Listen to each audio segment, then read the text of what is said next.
بقول لك ايه، عايز اجرب اعمل البتاع دي.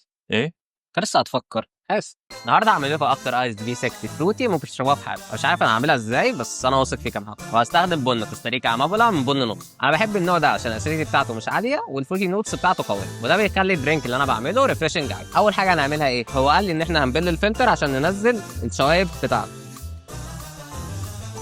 الحركه دي سسفاينج قوي.